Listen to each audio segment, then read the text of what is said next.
नमस्कार दोस्तों, कैसे हैं आप सब। उम्मीद है आप सब अच्छे होंगे। तो आज का जो हम लोग का टॉपिक रहने वाला है एनटीपीसी 2025 का जो अंडर ग्रेजुएट का 7 अगस्त का जो क्वेश्चन हुआ है उनके सभी शिफ्टों का मैं उनसे रिलेटेड जितने भी क्वेश्चन आए हैं उनसे रिलेटेड आज मैं टॉपिक आप लोग के लिए लाया हूं। ठीक है, और हाँ, मैं जितना भी मुझे क्वेश्चन प्राप्त हुआ उन सभी का मैं विथ ट्रिक के साथ क्वेश्चन लेके आया हूं। ठीक है, वीडियो पसंद आए तो लाइक सब्सक्राइब शेयर करना मत भूलिएगा, और हाँ, चैनल को नए देख रहे हैं तो जरूर से जरूर फॉलो कर दीजिएगा। ठीक है, तो चलिए हम लोग आते हैं। हम लोग का जो पहला क्वेश्चन है, क्वेश्चन नंबर 1 बोला है एक नाव की चाल धारा के अनुकूल, ठीक है, धारा की अनुकूल और प्रतिकूल दिशा में 14 किलोमीटर प्रति घंटा और 8 किलोमीटर प्रति घंटा है। बोला एक नाव है जब धारा के साथ चल रहा है, ठीक है, तो हमारा 14 किलोमीटर प्रति घंटा की रफ्तार से जा रहा है, और धारा के विपरीत चल रहा है तो हमारा 8 किलोमीटर प्रति घंटा की चाल से जा रहा है। तो धारा की चाल पूछा है, तो देखिए एक फॉर्मूला होता है, स्पीड ऑफ करंट मींस धारा की चाल। फॉर्मूला होता है धारा के दिशा में मींस डाउन स्ट्रीम माइनस धारा के विपरीत दिशा में माइनस अप स्ट्रीम बटे में 2। याद रखिएगा, धारा की चाल जब हमसे पूछा जाए तो एक फॉर्मूला होता है धारा के दिशा में माइनस धारा के विपरीत दिशा में बटे में 2 लगाया जाता है। ये फॉर्मूला का यूज कब करते हैं?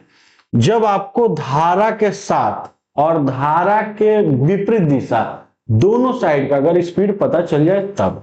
ठीक है, तो देखिए धारा के साथ कितना स्पीड था 14, और धारा के विपरीत कितना स्पीड था 8। 14 में से 8 गया और बट्टे में 2 डिवाइड कर देंगे। ठीक है, 14 में से 8 गया तो हमारा हो जाएगा 6, और 6 को डिवाइड करेंगे 2 से तो हमारा आंसर आएगा 3 किलोमीटर प्रति घंटा। तो 3 किलोमीटर प्रति घंटा किस ऑप्शन में? ऑप्शन नंबर सी में। बात समझ में है ना? तो जब आपसे धारा की चाल पूछे तो फॉर्मूला होता है धारा के दिशा में माइनस धारा के ऑपोजिट दिशा में बटे में 2। चलिए अगला क्वेश्चन देखिए, क्वेश्चन नंबर 2 बोला है कि 15% छूट देने के बाद एक वस्तु को 1190 रुपए में बेचा गया, यदि 12.5% छूट दी जाती तो कितने रुपए में बेचा जाता? देखिए, एक आदमी किसी सामान पे 15% छूट दिया है। देखिए, हम लोग दुकान में जो शॉपिंग वगैरह करने जाते हैं या कोई सामान खरीदने जाते हैं तो जब भी छूट दिया जाता है तो 100% में से उसका वैल्यू माइनस किया जाता है। ठीक है, तो इसको 15% छूट देके 1190 में बेचा गया। इट मीन्स 85% के बराबर 1190 रुपए। ठीक है, तो बोल रहा है कि यदि 12.5% छूट दी जाती। अच्छा एक बात बताइए, अगर दुकानदार हमको 12.5% छूट देगा तो हमसे लेगा कितना? 87.5%। तो हमसे 87.5% का वैल्यू मांग रहा है। तो कैसे सॉल्व करेंगे? 1190 इंटू 87.5 बाई क्या करेंगे? 85। ठीक है, अब इसको सॉल्व किया जाए। सॉल्व करेंगे तो पहले इसको काटा जाए। ठीक है, पॉइंट अगर आप हटाते हो तो नीचे क्या आता है? 0। ये 0 से 0 कट गया। 17 से काटेंगे 5 बार में, 17 से काटेंगे 7 बार में, 5 से काटेंगे 17 बार में 85, 5 बार में ये। ठीक है, अब चाहो तो आप ऑप्शन को भी उठा सकते हो, लेकिन ऑप्शन में अगर 5 इंटू 7 करोगे 35, लास्ट में 5 आना चाहिए। 2 ऑप्शन में है, इट मींस ए और बी तो हमारा होगा नहीं। ठीक है, पूरा इंटू कर लेते हैं। इंटू कीजिएगा तो 175 इंटू 7, तो 7 5 35 के 5 हासिल गया 3, 49 और 3 52 हासिल गया 5, 7 और 5 12, हमारा हो जाएगा 1225 रुपए। तो 1225 रुपए हमारा क्या हो गया? Option number B. बात समझ में है ना? तो अगर आपसे ये पूछे कि आप उसका एमपी बताइए तो आप 100% निकालते हैं, लेकिन हमसे पूछा था कि अगर उस सामान को 12.5% डिस्काउंट दे के बेचेंगे तो कितने रुपए में बेचेंगे, तो हमारा 1225 रुपया। बात समझ में आया? चलिए अगला क्वेश्चन देखिए। क्वेश्चन नंबर 3 बोला है यदि x और y रेशियो 3:4 है तो 10x plus 3y 5x plus 2y का अनुपात ज्ञात करें। यहां पे आपको देखिए x और y का रेशियो दे दिया है, ठीक है, चलिए दे दिया है तो हम हमारा वैल्यू दिया x और y का 3:5। हमसे पूछा क्या है 10x plus 3y ratio 5x plus 2y, ठीक है। सॉल्व करेंगे तो x की जगह पे x का वैल्यू, y की जगह पे y का वैल्यू, तो 10 इंटू x का मान 3 प्लस 3 इंटू y का मान 5 रेशियो 5 इंटू x का मान 3 प्लस 2 इंटू y का मान हमारा कितना हो जाएगा 5, तो 2 इंटू 5, ठीक है। अब सॉल्व किया जाए, 10 का 3 से गुना करेंगे 30 और 3 का 5 से गुना करेंगे 15, 30 में 15 जोड़ोगे 45 और इधर 15, इधर हो गया 10, 25, 5 के टेबल से कटेगा 9:2। हमारा आंसर हो जाएगा ऑप्शन नंबर 25 था ना, 5 5 1 25, ठीक है, तो हमारा 9:5 हो जाएगा। तो 9:5 ऑप्शन नंबर कौन सा हो जाएगा, ऑप्शन नंबर। बात समझ में है ना? बस इसमें क्या करना था, x के जगह पे x का वैल्यू पुट करना था, y के जगह पे y का वैल्यू पुट करना था। अगला क्वेश्चन देखिए, 3 नंबर क्वेश्चन बोला है कि 8% चक्रवृद्धि ब्याज की दर से अर्धवार्षिक रूप से होने वाले 4,400 रुपए की राशि कितने समय में 4,576 रुपए हो जाएगी। एक आदमी 8% रेट के हिसाब से एक पैसा लगाया है, ठीक है, सीआई के अकॉर्डिंग, और वो भी हाफ ईयरली इंटरेस्ट लिया है, ठीक है। तो बोल रहा है कितने समय में 4,576 रुपए हो जाएगी। अच्छा देखा जाए, चलिए प्रिंसिपल हमारा कितना था 4,400, ठीक है। अच्छा रेट हमारा कितना दिया था 8%। टाइम हम लोग से पूछ रहा है, ठीक है, बोला था हो जाएगी का मतलब होता है, याद रखिएगा, अमाउंट 4,576 रुपये। तो देखिए 4,576 रुपये जब हो जाता है अमाउंट, तो हमारा इसमें तो ब्याज भी है, तो सीआई कितना है पहले देख लिया जो सीआई कितना है। तो देखिए 4,400 प्रिंसिपल यानी मूलधन था, 4,576 हो गया, तो 176 रुपये मेरा इंटरेस्ट बना, 176 रुपये इंटरेस्ट बना, ठीक है। रेट था 8%, लेकिन हाफ ईयरली के अकॉर्डिंग अगर चला है तो याद रखिएगा जब आपका हाफ ईयरली के अकॉर्डिंग चलेगा तो इंटू 6/12 कर सकते हैं। इट मीन्स हमारा रेट है 4%। क्यों? 6 महीना का बोलेगा तो इंटू 6/12, 8 महीना का खोजेगा तो इंटू 6/12, 3 महीना का खोजेगा इंटू 3/12। जितना महीना का रेट खोजता है, इंटरेस्ट खोजता है, आप उसको उतना रखोगे, नीचे टोटल महीना के लिए 12 रख दोगे, ठीक है। तो देखिए 176 रुपए इसको ब्याज मिला था, ठीक ना, तो 176 रुपए ब्याज मिला था, पूरा ब्याज को ऊपर रखेंगे, नीचे प्रिंसिपल 4,400 इंटू करेंगे 100, ठीक ना, इंटू करेंगे 100। अब इसको काटा जाए, ठीक है, तो हमारा 2 0 से 2 0 कट गया, इसको काटेंगे 44 से काटिएगा 4 बार में कटेगा, ठीक ना, 44 से काटिएगा तो आपका कौ बार में कटेगा 4 बार में। तो इसका मतलब कि हमारा कहीं ना कहीं 4% ही रेट ऑफ इंटरेस्ट था। कितना परसेंट था? 4%। एक बात बताइए, जब आपसे 8% के अकॉर्डिंग ले रहा था साल भर में, तो 6 महीना में आपका इंटरेस्ट कितना होगा 4%। तो जब हम यहाँ पे सीआई परसेंट निकाले तो मेरा 4% आया। इट मीन्स हम एक ही बार में वो पैसा चुकाया होगा, इसका मतलब 6 महीना में ही पैसा चुकाया होगा। तो 6 महीना का मतलब क्या हो गया, ऑप्शन नंबर ए। अगर सपोज कीजिए यहाँ पे 8.16, तो हम समझ जाते हैं ना कि पूरा 1 साल लिया है। कैसे? 6 महीना को 1 साल मानता और अगला 6 महीना को 1 साल मानता। हाफ ईयरली में क्या होता है ना, 6 महीना को 1 साल मानना पड़ेगा, नेक्स्ट 6 महीना को 1 साल मानना पड़ेगा। अगर 3 महीना बोले तो 3 महीना को आप 1 साल मान के बना सकते हो, अगला 3 महीने को आप 1 साल बना सकते हो। तो ऑप्शन नंबर कौन सा हो गया? ए। अगला क्वेश्चन देखिए, क्वेश्चन नंबर 5। यहां पे देखिए रूल ऑफ डिविजिबिलिटी के सवाल बोला है P7 30 क्या बोला है, डिवाइड करना है किससे? 11 से। तो 11 का रूल ऑफ डिविजिबिलिटी का मैंने आपको ट्रिक बताया है। आप क्या कर सकते हो कि छोड़ के जोड़िए। यहां देखिए 7 एक में एक P जोड़ेंगे तो P, और 7 और 3 10, तो 10 माइनस 1 प्लस P। तो देखिए 11 क्या कहता है, इधर का वैल्यू और इधर का वैल्यू दोनों का अब माइनस करते हो, अगर आप 0 आए तो 11 काटेगा, 11 आए तो भी 11 काटेगा, 22 आए तो भी 11 काटेगा। इट मींस 11 के डिजिट में जो भी टेबल होते हैं वो आएंगे तो कट जाएगा। एक एक्स्ट्रा किसको लेके चलता है? 0 को। तो देखिए 0 हम बना सकते हैं कैसे, यहाँ पे मेरा 10 है, अगर हम यहाँ पे 9 उठाते हैं, अगर 9 को उठाया जाए तो 9 और 1 कितना हो जाएगा? 10। 10 में से 10 गया 0, 0 आने से 11 इसको काट रहा है। इसका मतलब हमारा P का मान कितना होगा? 9 होगा। तो P का मान 9, ऑप्शन नंबर कौन सा है? Option number D. बात समझ में आए? तो 11 का मैंने आप लोग को रूल ऑफ डिविजिबिलिटी का ट्रिक भी बनाया है, मैं इस वीडियो के डिस्क्रिप्शन बॉक्स में उसका लिंक डाल दूंगा, आप लोग जाके डिवाइड का ट्रिक देख सकते। चलिए अगला क्वेश्चन देखा जाए, 6 नंबर। 30 सदस्यों की औसत आयु 13 वर्ष है, पहले 18 सदस्यों की औसत आयु 15 वर्ष है, शेष सदस्यों की औसत आयु ज्ञात कीजिए। बोला है कि 30 आदमी हैं, उनकी एवरेज है 13 साल। तो देखिए एवरेज में फॉर्मूला होता है योग, योग बराबर होता है औसत गुने संख्या, ठीक ना। तो देखिए औसत दिया था हमारा 13 और संख्या कितने थे? 30। 13 इंटू 30 करेंगे तो हो जाएगा हमारा 3900, ठीक ना, 390, सॉरी 390, ठीक है।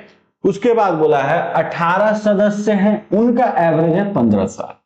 तो हमारा एवरेज है 15, लेकिन सदस्य कितने हैं? 18, ठीक ना। तो यहां देखिए 18 इंटू 15 करेंगे तो 18 दहा का 180 और 18 पचे 90, 180 में अगर 90 जोड़िएगा 270, तो यहां में हो जाएगा हमारा 270, ठीक है। तो एक बात बताइए कि यहां पे हमारा 30 आदमी था ना, और उनका एवरेज 13 था, तो टोटल एज कितना है? 390।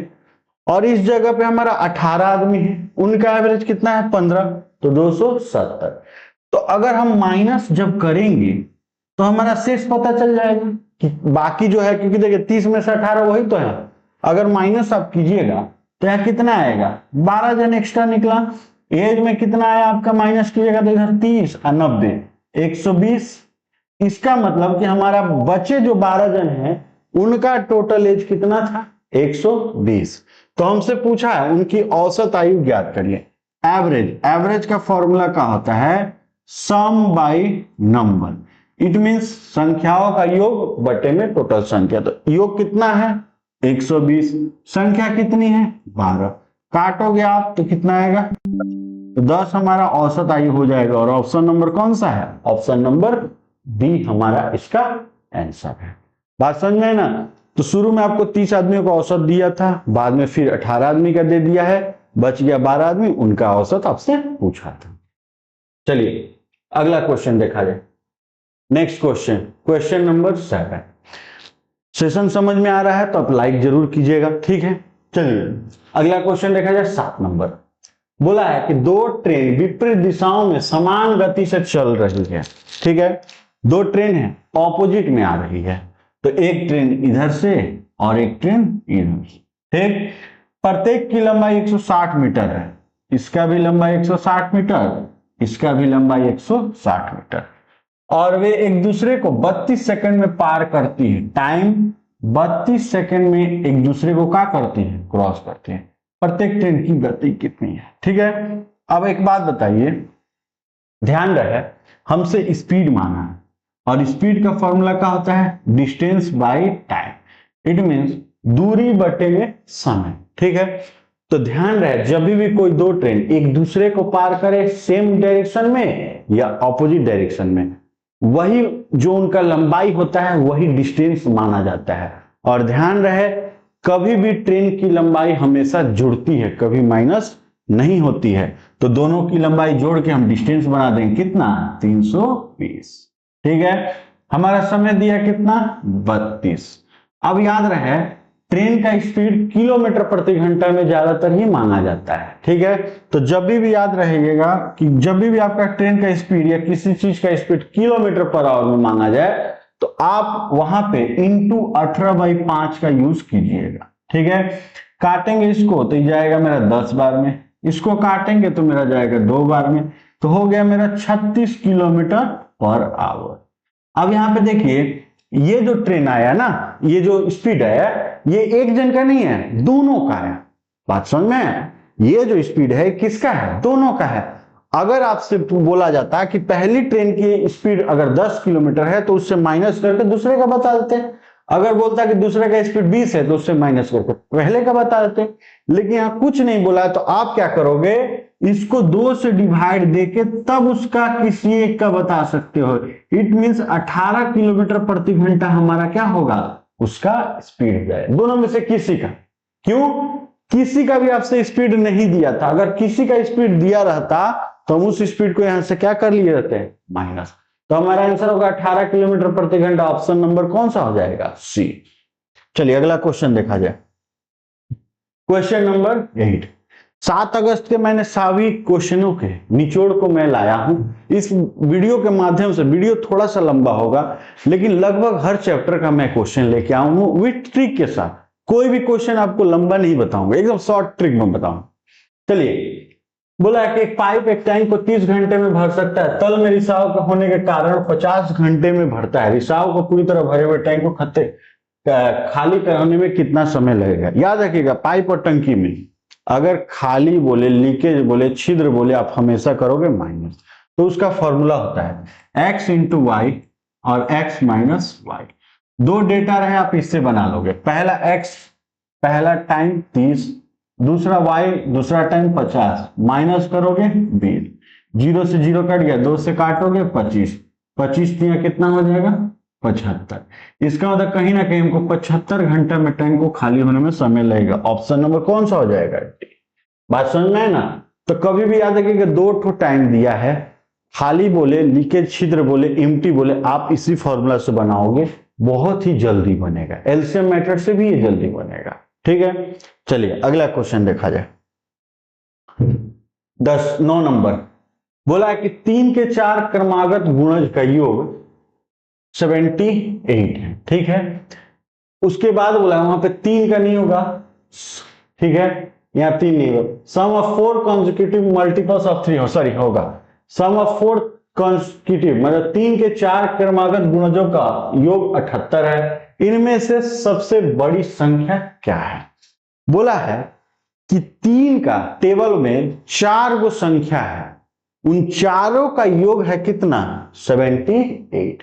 तो देखिए कभी भी आपको जितना संख्या का योग दे आप उसको क्या करोगे, उतना ही से डिवाइड करोगे। 4 गो का दिया है हम 4 से ही डिवाइड करेंगे। ठीक है, 4 से अगर हम इसको डिवाइड करते हैं तो हमारा कहीं ना कहीं एग्जैक्ट 19 तक कटेगा, 19.5 समथिंग आएगा। ठीक है, तो हम लोग रख सकते हैं 19.5, ठीक ना, प्रॉपर कटेगा नहीं। लेकिन हमसे बोला था 3 से कटने वाली संख्या, तो मान लीजिए 4 गो संख्या है, आप ए बी सी और डी। ठीक, तो ये जो हम मानते हैं इनको एवरेज है तो इनको हम दोनों के मिडिल में रखते हैं। इसका मतलब 2 गो संख्या इससे बड़ा और 2 गो संख्या इससे छोटा, क्योंकि 4 गो संख्या ही था। तो देखिए इससे छोटा 3 से कटने वाला एक 18 और उससे छोटा 3 से कटने वाला 15, इससे बड़ा 3 से कटने वाला 21 और इससे बड़ा 3 से कटने वाला 24। अब आप इसको अगर जोड़ते हो, ठीक है, जोड़ के आप चेक कर लो कि 78 आ रहा है कि नहीं, तो आप जोड़ सकते हो। हमारा अगर इनको ऐड करेंगे तो 4 1 5 और 8 13, 13 और 5 18, 18 का 8 हासिल गया 1 2 2 4 1 5 और 1 6 और इधर एक हासिल गया 7, 78 आ गया। ठीक है ना। तो इसका मेन ट्रिक है, कभी भी याद रखिए कितनी भी संख्या का योग दे आप डायरेक्ट उसको उतना से ही डिवाइड करोगे। ये 4 का संख्या का योग था इसलिए 4 से डिवाइड किए और इसको मिडिल में लेके जाएंगे, लेकिन 4 का मिडिल नहीं होता तो ये बता सकते हैं कि दूसरे और तीसरे के बीच आएगा, तो दूसरे और तीसरे के बीच रखें तो इससे छोटा 3 से कटने वाला ये दोनों, और इससे बड़ा 3 से कटने वाला ये दोनों। तो हमसे बोला था सबसे बड़ी संख्या बताइए, आंसर क्या हो जाएगा? 24, ऑप्शन नंबर 3। बात समझ में है ना? तो कभी भी याद रखिएगा जितना संख्या का योग दिया है आप उसको उतना से ही डिवाइड करेंगे। चलिए अगला क्वेश्चन देखा जाए। 10 नंबर, राम और हरि मिलकर 15 दिन में कार्य को पूरा कर सकते हैं। राम हरि से दोगुना शीघ्र करता है, हरि अकेले इस काम को समाप्त कितने दिन में करेगा? राम हरि से बोला है, राम और हरि दो जन हैं, राम और हरि मिलके, ठीक है, राम और हरि मिलके किसी काम को 15 दिन में कर सकते, ठीक।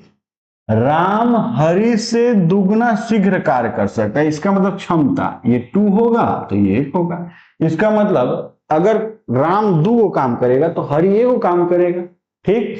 तो याद रखिएगा एफिशिएंसी वाला यानी क्षमता वाला सवाल में जिसका ये दिन है बगल में उसका क्षमता का रेशियो रखेंगे। दिन किसका था? राम और हरि का, तो हम दोनों को जोड़ देंगे। यहां कितना हो जाएगा? 3। और याद रखिएगा जिसका आंसर मांग रहा है आप उसका क्षमता रेशियो नीचे लेके जाओगे। मांगा किसका है? हरि का, तो हरि का क्षमता रेशियो कितना है? 1, तो यहाँ 1 रखेंगे। तो 15 कितना हो जाएगा? 45। इसका मतलब कि हरि अकेले इस काम को 45 घंटे में करता है, 45 दिन में करता है। इसका मतलब ऑप्शन नंबर कौन सा हो जाएगा? ए। बात समझ में? तो याद रखिएगा क्षमते वाले सवाल में जिसका क्षमता मतलब जिसका दिन दिया रहेगा या समय दिया रहेगा बगल में क्षमता रेशियो उसी का रखेंगे, और जिसका पूछ रहा है आप नीचे क्षमता रेशियो उसी का लेके जाइएगा। चलिए अगला क्वेश्चन देखा जाए। क्वेश्चन नंबर 11 बोला है कि 11,000 रुपए के मूलधन पर 11% वार्षिक दर से 2 वर्षों के लिए चक्रवृद्धि ब्याज और साधारण ब्याज के बीच अंतर ज्ञात कीजिए, ठीक ना। 11% के हिसाब से 2 साल का, आज बता रहे हैं एसआई रेट इनटू टाइम होता है, ठीक है। तो 11% के हिसाब से 2 साल का 22% एसआई होता है, ठीक है। सीआई देखिए 11% के हिसाब से अगर 2 साल का आप सीआई देखोगे तो 11 दूनी कितना होता है? 22, ठीक है। और 2 साल रहेगा ना तो आप रेट का स्क्वायर कर सकते हो। इट मींस 11 का हम स्क्वायर करेंगे, तो 11 का अगर आप स्क्वायर करते हो, ठीक है ना, 11 का आप स्क्वायर करते हो तो 121 होता है, तो 0.121 ले लेंगे। क्यों? देखिए 1 to 1 ले लिए, ये ट्रिक कहता है सीआई कि पॉइंट के बाद ये 2 डिजिट लेता है, ठीक। 2 साल रहेगा तो 2 डिजिट लेता है, तो 121 में 3 डिजिट आया, इसीलिए हम 1 को पहले ले लिए, बाकी 21 को उधर छोड़ दिए। अगर 1000 आता तो 1 इसके नीचे 0, बाकी 2 जीरो यहां लगा देते हैं, ठीक है। अब इसको आप जोड़ोगे तो 23.21%, ये मेरा 11% के अकॉर्डिंग 2 साल का सीआई दो, 11% के अकॉर्डिंग 2 साल का एसआई कितना दिया? 22%। तो अंतर किसको कहते हैं? सीआई माइनस एसआई, ठीक है। तो सीआई हमारा कितना था? 23.21% और एसआई कितना था? 22%। आप जब माइनस करोगे तो 1.21% आएगा। तो हम लोग डायरेक्ट क्या कर सकते हैं, जो पैसा दिया है 11,000 रुपए का उसका 1.21% निकाल सकते हैं। यानी कि 11,000 का अगर आप 1.21% निकालोगे, परसेंट हटाओगे तो नीचे क्या आएगा? 100। तो आप एक बात बताइए, पॉइंट जब हटाओगे तो नीचे और 2 जीरो आएगा, 1 2 3 1 2 3 कट गया, ठीक है। अब आप इससे इसका इंटू कर सकते हो। तो अगर इंटू करेंगे, ठीक है, 121 का अगर आप 11 से इंटू करोगे तो 1 हो गया, 2 हो गया, 1 हो गया, यहाँ 1 2 1, अब इसको जोड़ लो, 1 इधर हो जाएगा हमारा 3, इधर हो जाएगा 3, यहाँ 1, ठीक है। अब यहाँ पे मेरा 10 था, 10 से इसको क्या करेंगे? डिवाइड। तो 10 से जब डिवाइड करोगे तो 13.31%, तो सॉरी 133.1%। क्यों? देखिए वहां पे मेरा 1331 आया, कैसे? यहाँ पे 10 तो मेरा था, 11 इंटू 121 किए तो मेरा आ गया था 1331, उसको 10 से भागा देंगे तो 133.1। इसका मतलब ऑप्शन नंबर, समझ में ना, तो अंतर का एक फॉर्मूला भी होता है और अंतर का इस मेथड परसेंटेज मेथड से भी आप निकाल सकते हो। सीआई का मैं वीडियो बनाऊंगा, उसमें मैं आपको एक फॉर्मूला से भी सिखाऊंगा, सारे कॉन्सेप्ट समझाऊंगा, ठीक है। चलिए अगला क्वेश्चन देखिए 12 नंबर। बोला एक साधारण ब्याज पर 4 वर्ष में 2 गुना हो जाता है तो समान राशि कितने वर्ष में 16 गुना हो जाएगा। देखिए एसआई में एक सवाल होता है, बोल रहा है कि 4 साल में कोई पैसा 2 गुना हो गया है, ठीक। तो बोल रहा है कितने सालों में यह पैसा हमारा 16 गुना हो जाएगा, ठीक ना, 16 गुना हो जाएगा।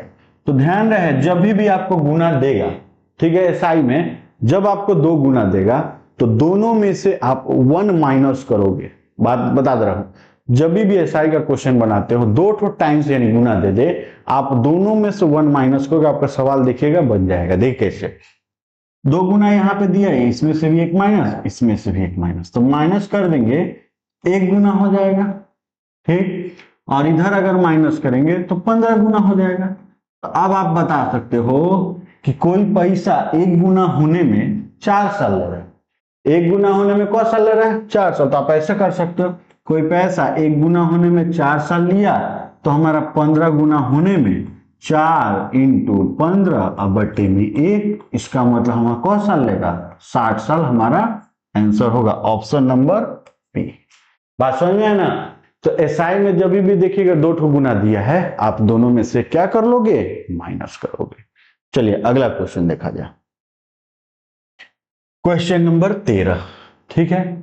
13 नंबर देखिए, बोला कि भोजन का भंडार 315 पुरुषों के लिए 18 दिनों के लिए पर्याप्त है, 45 पुरुष और शामिल हो जाए तो भोजन का वही भंडार कितने दिन लिए प्राप्त होगा।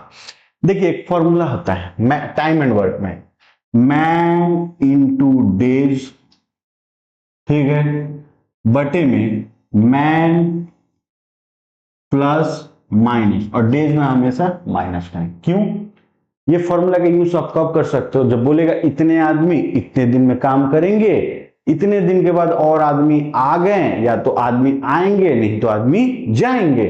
तो अगर आदमी आपके आते हैं तो आप प्लस कीजिएगा, जाते हैं तो आप माइनस कीजिएगा। तो हमारे शुरू में 315 आदमी थे, कितना दिन का काम था, 48 दिन का काम था, यही 315 आदमी हमारे नीचे रहते हैं। लेकिन हमारा बोला है कि 48 दिनों के लिए प्राप्त है, 45 पुरुष और शामिल हो जाए तो भोजन भंडार और कितने दिनों के प्राप्त होगा। शुरू में ही 45 आदमी ला दिए, ये नहीं बोला कितने दिन बाद, ठीक है। तो हम क्या करेंगे, डायरेक्ट यहाँ पे और कितने आदमी आए हैं हमारे, टोटल 45, यहाँ 45 ऐड कर लेंगे, ठीक है। तो 315 इंटू 48 बटे में 360, आप इसको सॉल्व कर सकते हो, 12 से काट सकते हो ऊपर नीचे को, 12 से काटोगे 3 बार में, 30 बार में, और 12 से काटेंगे 4 बार में, ठीक है। 15 से काटेंगे इसको 2 बार में, 15 से काटेंगे 21 बार में, 2 से काटेंगे इसको 2 बार में, 21 दूनी 42। अब एक बात बताइए, हमारा जो भोजन चलेगा वो कितने दिनों के लिए प्राप्त है, तो हमारा 42 दिनों के लिए चलेगा। इसका मतलब जो भोजन हमारा पहले 48 दिन चलने वाला था, 45 दिन, सॉरी 48 दिन, वो हमारा कितना दिन चलेगा, 42 दिन। बात समझ में है ना। तो इस फॉर्मूला को आप नोट कर लीजिए, मैन इंटू डेज, डेज में हमेशा करेंगे माइनस, आदमी आएंगे तो प्लस, जाएंगे तो माइनस। दिन कब माइनस करते, जैसे बोलता 5 दिन बाद 10 दिन बाद आदमी बढ़े या घटे तब आप माइनस को, यहाँ कुछ नहीं बोला कितने दिन बाद, तब माइनस नहीं किए। चलिए अगला क्वेश्चन देखा जाए, चलिए क्वेश्चन नंबर 14 देखा जाए। 14 में बोला है एक संख्या में 10% की वृद्धि की जाती है और फिर 10% की कमी की जाती है तो परिणाम संख्या 99 है, जो रिजल्ट निकल कर आया वो मेरा 99 है। तो देखिए मान लीजिए संख्या पहले 100% थी, तो पहले 10% बढ़ गया तो कितना हो गया 110, ठीक। फिर आपका 10% कम हो गया, तो कहीं ना कहीं अगर आप 10% कम करोगे तो आप इसी का ना 10% कम करोगे, तो इसका अगर 10% कम करोगे तो कितना हो जाएगा, आप इसका 10% करोगे 11 कम होगा, इसका मतलब 99। तो अब मेरा जो रिजल्ट आया है वो कहीं ना कहीं 99% होगा। क्यों, क्योंकि जब हम जहां जाते हैं वहां से अपना परसेंट कैलकुलेट करेंगे। मान लीजिए संख्या 100 थी तो 10% बढ़ा तो 110 हुई, फिर आपकी 10% कम होगी तो 110 का 10% अगर कम होगी तो 90% होगी, तो 110 का आप 90% करोगे तो कितना होगा 99। इसका मतलब 99% के बराबर ही मेरा 99 रुपया। ठीक है, तो हम कोई भी संख्या ओरिजिनल 100% होती है 100% के बराबर करेंगे तो हमारा 99 इंटू 100 और बटे 99, 99 से 99 कट जाएगा तो हो जाएगा मेरा कितना 100। इसका मतलब संख्या मूल संख्या क्या थी 100 थी। समझ में है ना। तो मूल संख्या यानी ओरिजिनल नंबर को हम 100 माने, 10% बढ़ा तो 110, फिर 10% कम हो गया 99, तो 99 के बराबर ही यहाँ 99 दिया था। ठीक है, चलिए अगला क्वेश्चन देखिए 15 नंबर। दिशा ने 20,000 रुपए की राशि पर 9 वर्षों के लिए प्रतिवर्ष साधारण ब्याज पर निवेश किया और कुल 33,500 रुपए की राशि प्राप्त की। ब्याज की दर ज्ञात करें। एसआई पूछा है हमसे। ठीक, आप एसआई पूछा है तो आप एसआई का इसका मतलब रेट पूछा है तो आप रेट भी निकाल सकते हैं, एसआई का परसेंट एसआई परसेंट ही निकाल लेते हैं। एसआई परसेंट आप डायरेक्ट भी निकाल सकते हैं प्रिंसिपल, या आप एक काम करो ऊपर सबसे अच्छा है पूरा आप इंटरेस्ट ले लो। ठीक है, आप चाहो तो पूरा इंटरेस्ट को आप रख सकते हैं। 2-3 तरीका होता है रेट निकालने का। पूरा आप इंटरेस्ट नीचे ऊपर ले लो, नीचे प्रिंसिपल इंटू 100, और आप एक ही बार अगर निकालना चाहते हो तो प्रिंसिपल के बगल में ही आप टाइम रख लो। ठीक है, अगर आपको टाइम दिया है तो टाइम रख लीजिए, रेट दिया तो रेट रख लीजिए तो आपका टाइम निकलेगा, टाइम दिया तो आप टाइम रखिएगा तो आपका रेट निकलेगा। एक ही बार में बना सकते हैं। तो देखिए इंटरेस्ट कैसे निकालेंगे। 20,000 मेरा पैसा था, 33,500 हो गया, तो 20,000 अगर मेरा रुपया था 33,500 हो गया तो हमारा ब्याज कितना निकला 13,500। तो देखिए हमारा 13,500 रुपया हमारा ब्याज निकला। ठीक है, और प्रिंसिपल हमारा कितना था 20,000 रुपये।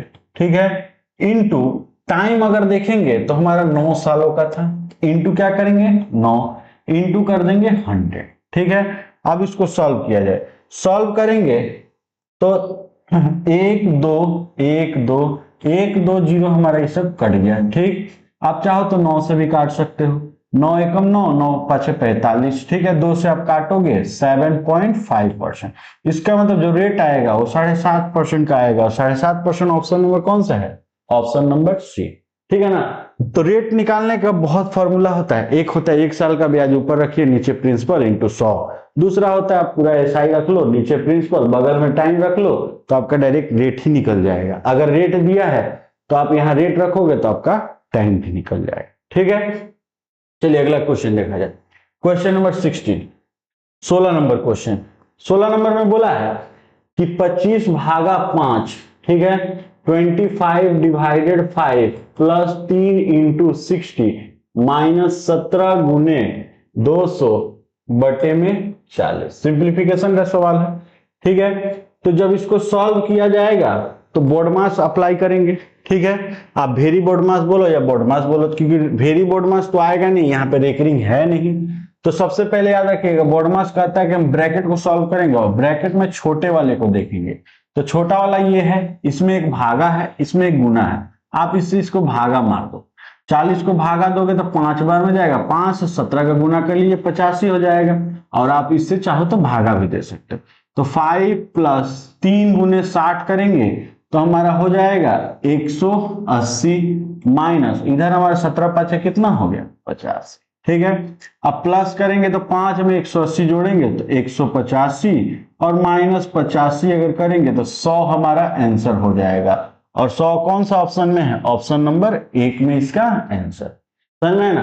तो सिंप्लीफिकेशन में ध्यान रहे बोर्डमास का अप्लाई करते हैं। और बोर्डमास में भी अगर आप कहीं ना कहीं छोटा ब्रैकेट को छोड़कर अगर आगे लेके चलते और भागा छोड़कर गुना कर दिए, का को छोड़कर कोई और चीज कर लिए, पहले जिसका स्टेप है उसको अगर फॉलो नहीं करोगे तो आपका आंसर गलत हो जाएगा। चलिए नेक्स्ट क्वेश्चन देखा जाए। क्वेश्चन नंबर 17 बोला है दो संख्याओं का अनुपात 3:4 में एलसीएम 84 है, तो संख्या में सबसे बड़ी संख्या ज्ञात कीजिए। ठीक है, तो देखिए एलसीएम एचसीएफ वाले सवाल में अगर आपको अनुपात दे दे जो भी 3:4 दिया है, अगर आपको एलसीएम देता है तो आप डायरेक्ट क्या कीजिएगा कि रेशियो यानी जो अनुपात देगा आप उससे डायरेक्ट इंटू कर लीजिएगा। तो 3 × 4 करेंगे तो हो जाए कितना 12। तो लिख सकते हैं 12 अनुपात का वैल्यू 84, 1 अनुपात का मान करेंगे कितना आएगा 7। ठीक है ना। आप इंटू तब कर सकते हो जब आपका अनुपात को प्राइम नंबर यानी सह अभाज्य संख्या में हो। सहअभाज्य संख्या किसको कहते हैं? जो भी संख्या, कितनी ही संख्या रहे, 2 गो 3 गो 4 गो कितनी ही रहे, आपका ध्यान रहे सभी के सभी केवल 1 से कटनी चाहिए। ये देखिए दोनों का दोनों केवल 1 से कट रहा था, इसीलिए हम डायरेक्ट इसका इंटू करेंगे। ठीक है, तो 3 इंटू 4 किया तो 12, 12 का वैल्यू 84, 1 का मान 7 है, 7 से इंटू कर लो आप, 7 3 का 21, 7 चौका 28। इसका मतलब पहली संख्या अगर हमसे पूछे तो हम बोलेंगे 21, बड़ी संख्या पूछे 28, तो बोला था यहाँ पे आप बड़ी संख्या बताइए, तो बड़ी संख्या कितनी होगी? 28। तो हमारा आंसर हो जाएगा ऑप्शन नंबर सी। ठीक है, लेकिन मैं इसमें आप लोगों को एक एक्स्ट्रा फैक्ट बताता हूं। अगर आपसे अनुपात देके, एलसीएम देके, अगर आपसे एचसीएफ यानी मॉसअप पूछे तो ध्यान रहे जो आपका एक रेशियो का मान है वही आपका मॉसअप हो जाएगा।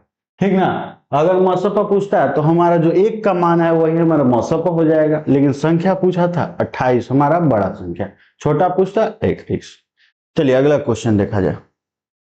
क्वेश्चन नंबर 18 बोला है प्रथम 50 प्राकृतिक संख्याओं का औसत ज्ञात करें। तो देखिए एवरेज का ऐसे बेसिकली दो फॉर्मूला होता है, या दो फॉर्मूला बोलिए, ट्रिक बोलिए। पहला फॉर्मूला औसत यानी एवरेज निकालने का, पहला हमारा जो फॉर्मूला होता है वो होता है सभी संख्याओं का योग बटे में टोटल संख्या, यानी sum of all number by total number. ठीक है, दूसरा फॉर्मूला एक औसत निकालने का और होता है। ये जो फॉर्मूला होता है हमारा, ये उससे भी जबरदस्त है, बहुत फास्ट बनाएगा। इसका फॉर्मूला होता है last number plus first number बटे में 2। ठीक है, अंतिम संख्या प्लस प्रथम संख्या बटे में 2। लेकिन दोनों का एक नियम होता है कि दोनों कहां कहां यूज होगा। देखिए इसका ये होगा, ये तभी आपका लागू होगा जब संख्याओं के बीच अंतर समान रहे। ठीक, और इसका नियम है कि कहीं पे भी लग जाएगा लेकिन बहुत बड़ा हो जाएगा। जैसे ही देखिए 50 को प्राकृतिक संख्या दिया, सबको जोड़ना तो पॉसिबल है ही नहीं। ठीक ना, तो ये तब उस समय फंसा देगा, तब आप इसको कर सकते हो। ठीक है, तो देखिए प्राकृतिक संख्या किसको कहते हैं?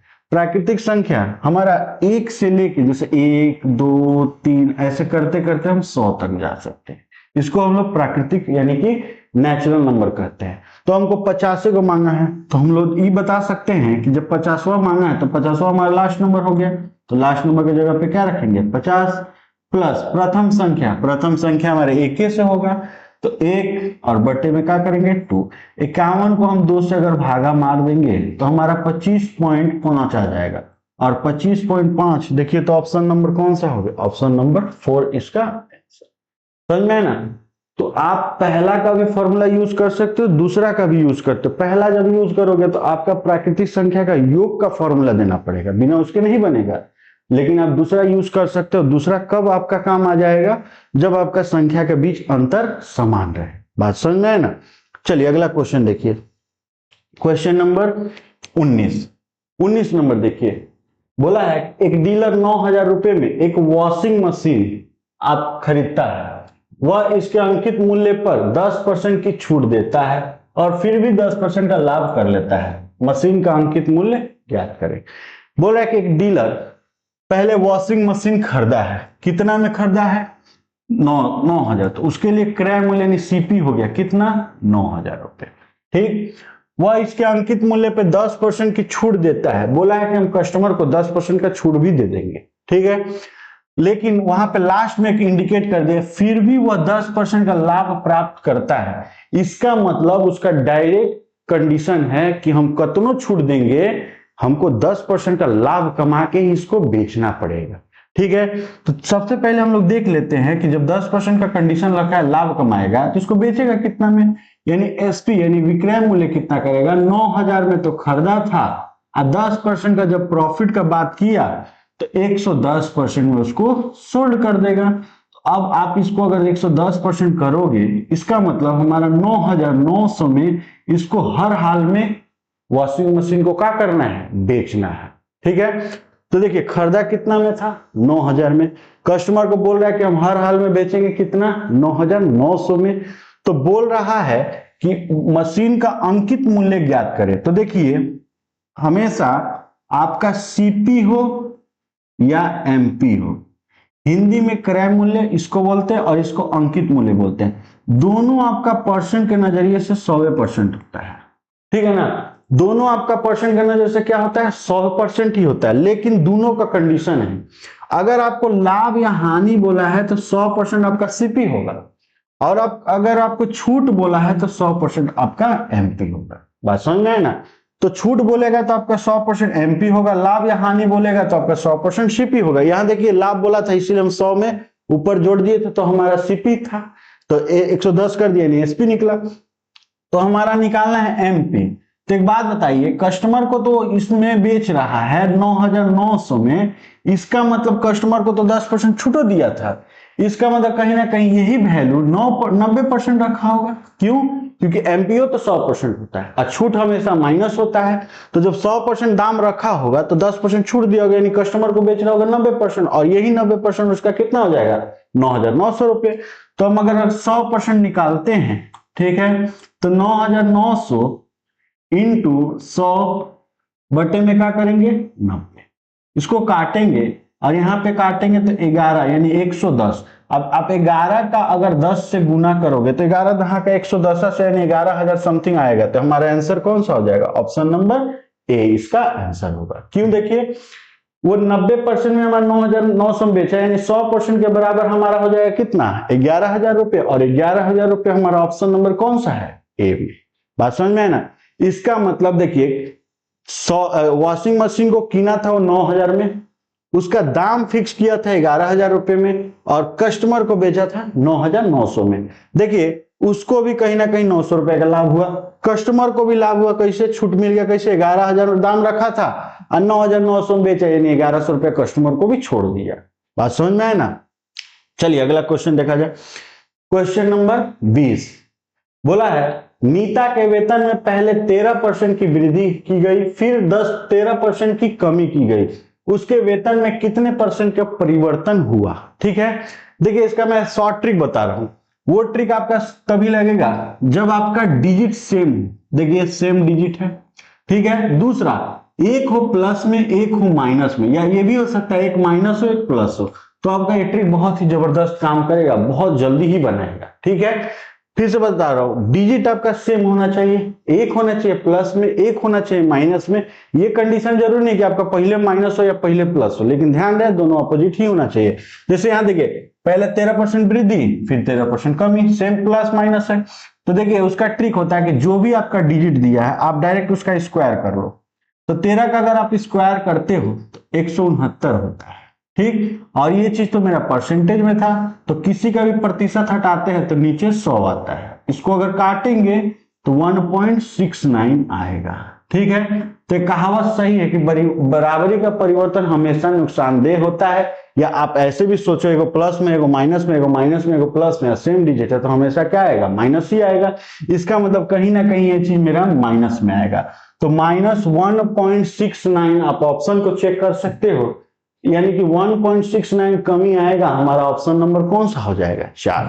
थोड़ा आप ऑप्शन को भी ध्यान से देखिएगा, देखिए यहाँ पे 2 ऑप्शन दिख रहा है, ठीक ना, सेम है 2 ऑप्शन दिख रहा है, गलतियों करवाएगा। याद रखिएगा बराबरी का परिवर्तन हमेशा नुकसानदेह होता है। ऐसे भी आप देख सकते हो कि अगर 20% एगो प्लस में एगो माइनस में, तो 20 में से 400 यानी 400 आप परसेंट हटाओगे तो 100 आएगा, काटोगे आप अगर तो -4% आप आंसर बता सकते हैं। याद रखना बराबरी का परिवर्तन हमेशा क्या होता है? नुकसानदेह होता है। चलिए अगला क्वेश्चन देखा जाए। क्वेश्चन नंबर 21 बोला अनुपात वाले सवाल, ए और बी का रेशियो 5:6 है, बी और सी का, यहाँ पे रेशियो का साइन होगा, बी और सी का रेशियो है 6:7। पूछा ए प्लस बी, बी प्लस सी, सी प्लस ए का मान ज्ञात करे। तो सबसे पहला सवाल उठता है कि यहाँ पे ए बी सी का पर्टिकुलर अलग अलग मान नहीं है। क्यों नहीं है? यहाँ देखिए ए बी का 5-6, बी सी का 6-7। यहाँ पे देखिए हाँ हो सकता है, क्यों? यहाँ पे बी का 6 है, यहाँ पे भी बी का क्या आ रहा है? 6 आ रहा है। कभी कभी ऐसा सिचुएशन होता है कि सबका अलग अलग मान हो सकता है, और यहाँ पे ज्यादा दिक्कत वो करता है जो रिपीटेड होता है। जैसे यहाँ देखिए बी रिपीट हुआ था, सी तो रिपीट नहीं हुआ था। तो पहले आप इसका चेक कर सकते हो कि जो चीज रिपीट हुआ है उसका वैल्यू सेम है कि नहीं है। अगर नहीं रहता तो उसका 2 लॉजिक है वैल्यू सेम करने का। ठीक है, अगर है तो कोई दिक्कत नहीं है। तो हम बस यहाँ पे वैल्यू पुट करेंगे ए प्लस बी। ठीक है, तो ए का मान हमारा 5, बी का मान 6, तो 5 और 6 जोड़ देंगे। ठीक है, अनुपात बी प्लस सी, तो b का हमारा वैल्यू कितना है 6 और 7, तो यहां रख देंगे 6 + 7, ठीक है। और c + a, तो c का हमारा वैल्यू है 7 और हमारा a का मान है 5, तो 7 + 5, ठीक है। अब इसको सॉल्व किया जाए, 6 × 5 = 11 अनुपात 13 अनुपात और यहाँ पे हो जाएगा हमारा 12, ठीक है। तो पूछा उनका मान बताइए, तो 11, 13 और 12 कौन सा ऑप्शन में है? 11, 13, 12, ऑप्शन नंबर 2 इसका आंसर। समझ में ना? तो इस सवाल को अगर नहीं आप बना सकते हो तो बहुत ही दिक्कत होगा, एकदम मतलब इसको क्या बोला जाए, इसको बोला जाए एक तरह से टाइम पास सवाल। इस सवाल में कोई दम ही नहीं था। यहाँ पे आपको डायरेक्ट वैल्यू रख दिया है और पूछ दिया ये भी, आप मुंह से भी बना सकते हो बिना पेन पेंसिल का। समझ में है ना? चलिए अगला क्वेश्चन देखा जाए। क्वेश्चन नंबर 22 बोला है कि एक 150 मीटर लंबी रेलगाड़ी 54 किलोमीटर प्रति घंटा की गति से यात्रा करते हुए एक प्लेटफॉर्म को 42 सेकंड में पार करती है। प्लेटफॉर्म की लंबाई ज्ञात करें, ठीक है। तो एक फॉर्मूला याद रखिएगा आप लोग, जब भी अगर आपसे ट्रेन की लंबाई, प्लेटफॉर्म की लंबाई, सुरंग की लंबाई, ठीक है, रेलवे ब्रिज की लंबाई, किसी की भी लंबाई अगर पूछा जाए, ठीक ना, तो उस क्षेत्र में आप हमेशा डिस्टेंस यानी दूरी का फॉर्मूला यूज कीजिएगा, ठीक है ना। याद रहे किसी भी चीज की लंबाई अगर पूछा जाता है तो उस क्षेत्र में आप हमेशा दूरी का फॉर्मूला यूज कीजिएगा। और दूरी का जो फॉर्मूला होता है वो हमारा होता है चाल गुने समय, ठीक है ना। चाल गुने क्या होता है? समय, ठीक है। अब देखिए चाल और समय, आप अगर एग्जांपल के जरिए इसको समझोगे तो बोल रहा है कि एक ट्रेन है, ठीक है, 150 मीटर और एक प्लेटफॉर्म है, ठीक है। ट्रेन इसको पार कर रही है, कितने की स्पीड से पार कर रही है? तो 54 किलोमीटर प्रति घंटा की रफ्तार से पार कर रही है, ठीक ना। तो बोल रहा है कि ट्रेन इसको प्लेटफॉर्म की लंबाई कितनी है, ठीक है, हमसे प्लेटफॉर्म की लंबाई पूछा गया है। तो लंबाई पूछने के लिए हमारा स्पीड और समय दोनों चाहिए, तो हमको यहाँ पे एक स्पीड दिया है, ठीक है। अब देखते हैं समय भी हमको दिया है कितना? 42, ठीक है ना, 42 सेकंड में पार किया। तो हमारा देखिए स्पीड कितना था? 54 और टाइम हमारा कितना है? 42 सेकंड में। यहां देखिए गलती क्या होगा, टाइम आपको सेकंड दिया है लेकिन किलोमीटर प्रति घंटा दिया है। तो ध्यान रहे अगर किलोमीटर प्रति घंटा है, चाहे आप ऐसे भी सोच सकते हो, जब भी आपसे किसी चीज का लंबाई मांगे तो 90% सवाल में आपका जो चाल रखेगा वो कहीं ना कहीं किलोमीटर प्रति घंटा में रखेगा।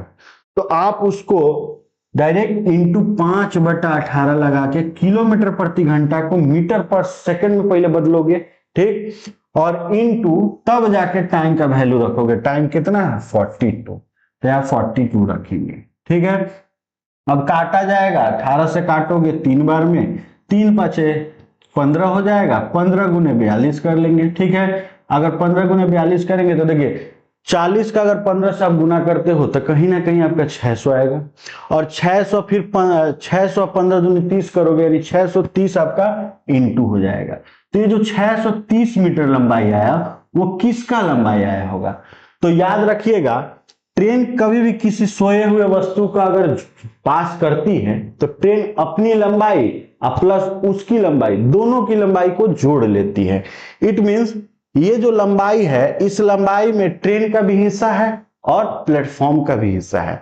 तो हमारा ट्रेन का तो लंबाई देवे किया था कितना? 150। तो हम उसमें से 630 में से अगर 150 अगर हम माइनस कर लेते हैं, ठीक है, तो जो बच गया मेरा 480 मीटर, 630 में से अगर आप 150 माइनस करोगे तो बचेगा कितना? 480 मीटर।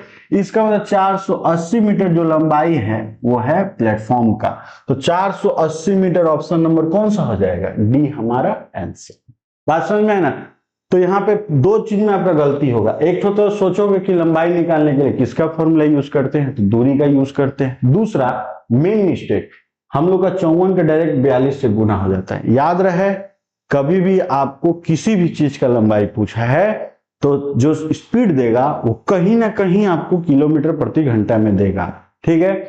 आप उसको डायरेक्ट इंटू कर लोगे 5/18 से।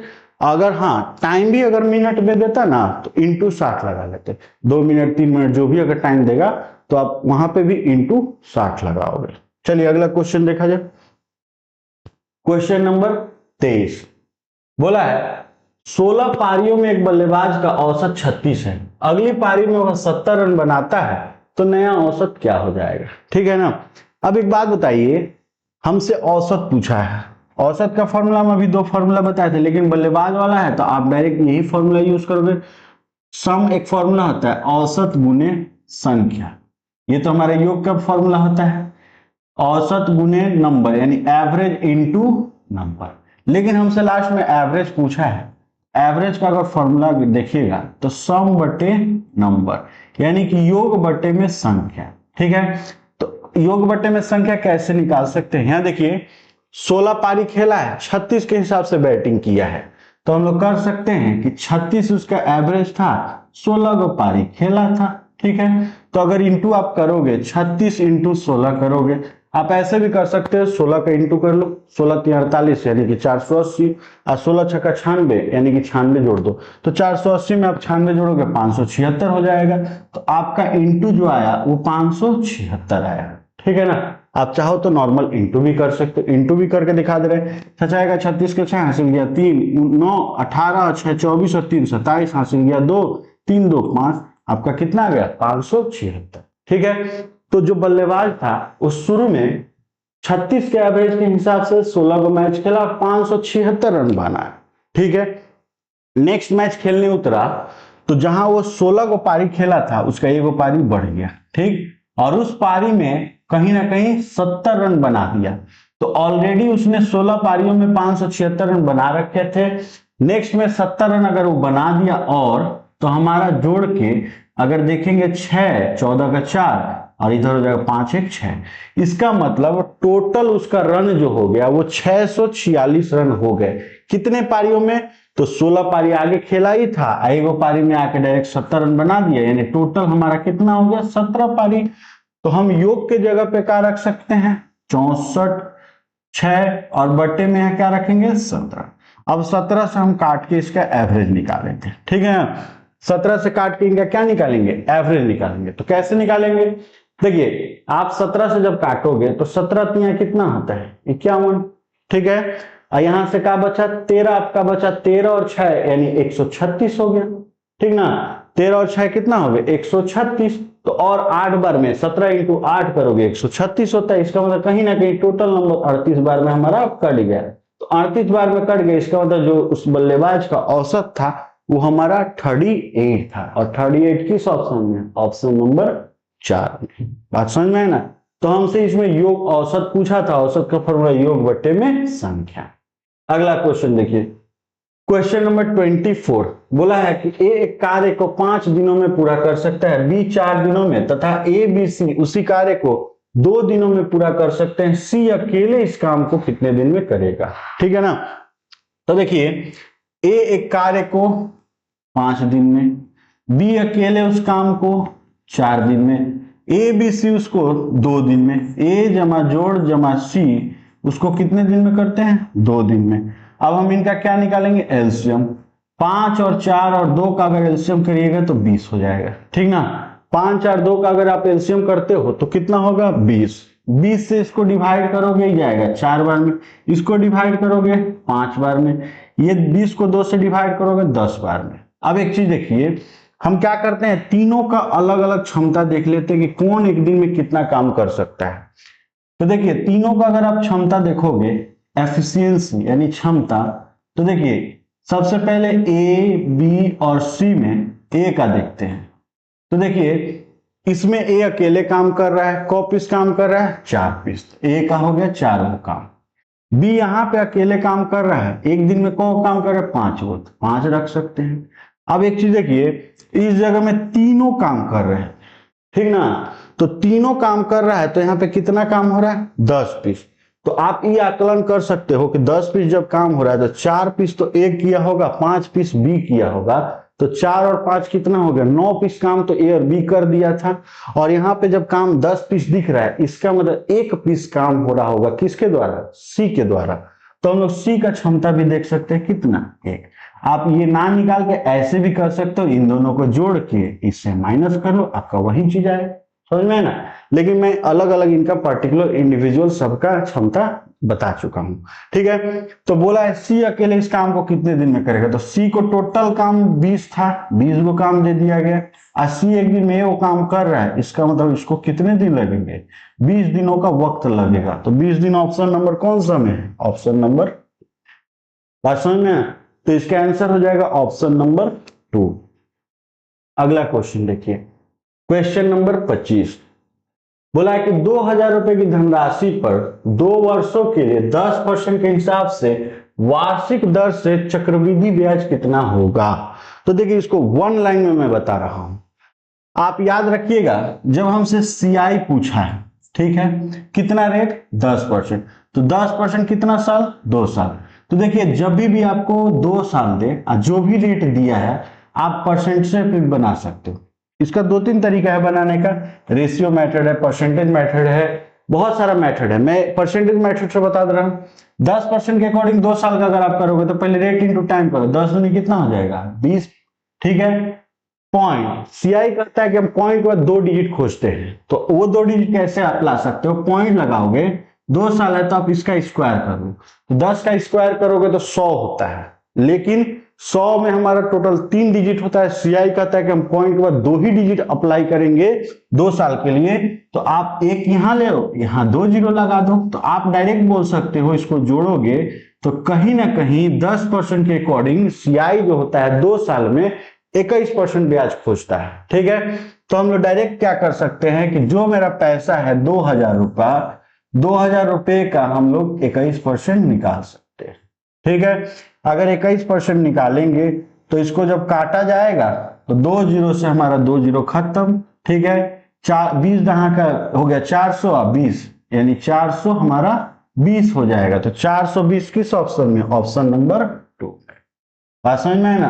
तो ध्यान रहे कि 10% के अकॉर्डिंग 2 साल का जब सीआई का परसेंट होता है तो होता है 21%। इसका आंसर आ गया हमारा 420 यानी ऑप्शन नंबर 2। अगला क्वेश्चन, क्वेश्चन नंबर 26 में बोला है कि 30 व्यक्ति 10 घंटे 50 पेड़ काटते हैं। यदि 10 व्यक्ति काम छोड़ देते हैं, ठीक है, तो 15 घंटे में कितने पेड़ काटे जाएंगे। तो देखिए टाइम एंड वर्क में एक फॉर्मूला होता है, आप एमडीएच बोलो, एमएचडी बोलो, जो भी बोलो, एक फॉर्मूला होता है, आदमी, आवर, दिन, काम। अगर काम ना रहे तो आप उसके जगह पे रुपया भी रख सकते हो, ठीक है। लेकिन ध्यान रहे MHD है तो यहां इंटू, यहां भी इंटू, लेकिन इन दोनों के बीच में बराबर होता है और वो चीज क्रॉस चलता है। चलिए सवाल पे देखते हैं, आदमी कितने थे 30, तो यहां रखेंगे 30, ठीक। घंटा कितना था 10, तो इंटू रखेंगे 10, ठीक है। पेड़ काटेंगे तो वही तो मेरा काम हुआ, ठीक है। कितने पेड़ काटेंगे 50, तो काम के जगह पे क्या रख सकते हैं 50। लेकिन हमारा दिन नहीं दिया दोनों का, तो आप यहां भी चाहो तो 1 लिख लो, अच्छा हटा भी दोगे तो कोई दिक्कत नहीं, ठीक है। लेकिन हाँ दोनों का सेम नहीं है, जैसे दोनों का दिन नहीं दिया तो आप 1 रख दोगे, लेकिन एगो का दिन दे दे एगो का ना दे तो आप 1 मत रखना, क्वेश्चन मार्क लगा देना। अगला देखिए 10 व्यक्ति काम छोड़ देते हैं, तो ऑलरेडी मेरे 30 आदमी थे, 10 को छोड़ दिया तो बचा कितना 20 इंटू 10 व्यक्ति काम छोड़ देते हैं तो 15 घंटे में, घंटा हमारा कितना 15 इंटू काम, वर्क डे नहीं दिया तो 1 ले लेंगे, बराबर काम नहीं दिया वही पूछा है कितने पेड़ काटे जाएंगे, तो काम नहीं दिया तो यहाँ क्या लगा देंगे क्वेश्चन मार्क, ठीक है। अब देखिए मेन यहाँ पे ये समझने का फिर है कि आप इससे इसका इंटू करोगे, इससे इसका इंटू करोगे, लेकिन जब बराबर है तो आपके साथ ये नहीं, आपके साथ ये वाला जाएगा, ठीक है। उसी तरह आप इससे इसका इंटू करोगे, इससे इसका इंटू करोगे तो आपके साथ ये वाला वैल्यू नहीं, ऊपर वाला जाएगा, ठीक है। तो मैथ का एक नियम होता है कि किसी भी डाटा चाहे कितना ही बड़ा क्यों ना हो, अगर उसके साथ क्वेश्चन मार्क पकड़ा गया या एक्स पकड़ा गया तो उस चीज को हमको हर हाल में नीचे लाना पड़ेगा। तो चलिए एक्स किसके साथ जा रहा है, क्वेश्चन मार्क जा रहा है इन लोगों के साथ, तो इनको नीचे लेके चलते हैं, 30 गुने 10 गुने 1, बाकी वैल्यू ऊपर ले लेंगे, 20 इंटू 15 इंटू 50। अब चलिए काटा जाए, अगर काटेंगे तो यहां देखिए 15 से काटेंगे 2 बार में, 10 दूनी 20, 20 इसको काट दिया तो बचा कितना 50। इसका मतलब कि हमारा टोटल 85 पेड़ काटे जाएंगे। जब हमारे 10 आदमी काम छोड़ दिए और काम 15 घंटा होगा तो आंसर क्या होगा 85 इसका आंसर होगा। समझ में है ना? क्यों? आदमी भले कम किया, टाइम बढ़ा दिया था, इसीलिए उतना ही काम हुआ। बात समझ में है ना? तो कैसा लगा आप लोग को ये वीडियो पसंद आया तो लाइक सब्सक्राइब शेयर करना मत भूलिएगा। और हाँ, चैनल को अगर नए देख रहे हैं तो जरूर से जरूर सब्सक्राइब कर दीजिएगा। मैं ऐसे ही जितना भी एनटीपीसी का भी एग्जाम चल रहा है, जिस दिन एग्जाम चलेगा उस दिन मैं इनका कुछ क्वेश्चन जो टाइप वाइज जो एग्जाम में आ रहे हैं उस टाइप का क्वेश्चन मैं आप लोग के पास लाते रहूंगा। और साथ ही साथ मैं आप लोग को मैथ और रीजनिंग का ईच एंड एवरी चैप्टर का क्वेश्चन आपको विथ ट्रिक के साथ, बेसिक कॉन्सेप्ट के साथ लाते रहूंगा। ठीक है, तो चलिए मिलते हैं अगले वीडियो के साथ। तब तक के लिए आप लोग अपना और पूरे परिवार का ख्याल रखिएगा। जय हिंद।